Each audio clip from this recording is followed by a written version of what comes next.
ചിന്താപ്രഭാതം. നമുക്ക് പ്രാപ്തമായി എന്ന് നാം കരുതുന്ന പല സന്തോഷങ്ങളും ക്ഷണീകമാണ്. പലപ്പോഴും ഒരു നീർക്കുമിളയുടെ ആയുസ്സേ അതിനുണ്ടാവുകയുള്ളൂ. എന്തായിരിക്കാം കാരണം നമുക്കുള്ളിൽ സന്തോഷമുണ്ടാകുന്നത് പലതിൻ്റെയും ആഗ്രഹ പൂർത്തീകരണത്തിലൂടെയാണ്. എന്നാൽ നമുക്കുള്ളിലെ അത്യാഗ്രഹങ്ങൾ നിരാകരിക്കലിലൂടെ മാത്രമേ പരിപൂർണമായ സന്തോഷം ലഭ്യമാകൂ. സന്തോഷമില്ലാത്ത ജീവിതം അർത്ഥശൂന്യവും നിർജ്ജീവവുമാണ്. ഏതെങ്കിലും ആഗ്രഹം നേടിയെടുക്കുമ്പോൾ നമുക്ക് സന്തോഷമുണ്ടാകുന്നു. എന്നാൽ ആ സന്തോഷം ക്ഷണികവുമാണ്. അതിന് നിലനിൽപ്പ് ഉണ്ടാകില്ല.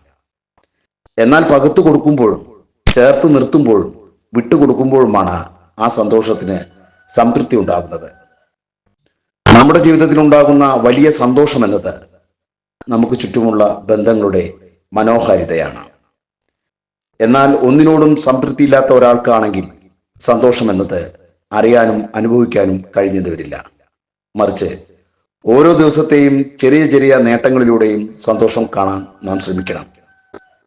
വലിയ വിജയങ്ങളിൽ സന്തോഷം തിരയാതെ ചെറിയ ചെറിയ വിജയങ്ങളിലും ആനന്ദം നിറയ്ക്കാൻ ശ്രമിക്കണം.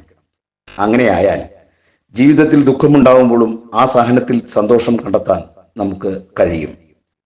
സന്തോഷപ്രദവും സമാധാനപൂർണവുമായ ജീവിതം നയിക്കാൻ അത്യാഗ്രഹങ്ങളും ആർഭാട ചിന്തകളും ഒഴിവാക്കി നിസ്വാർത്ഥമായ സ്നേഹത്തിന്റെയും നീതിയുടെയും മാർഗം നമുക്ക് തിരഞ്ഞെടുക്കാൻ പരിശ്രമിക്കാം. ഒത്തിരി ഇഷ്ടത്തോടെ ശുഭദിനാശംസകൾ. രചന ബിബി മാത്യു, അടിമാലി. ശബ്ദം നിഷാസിൻ സിയർ.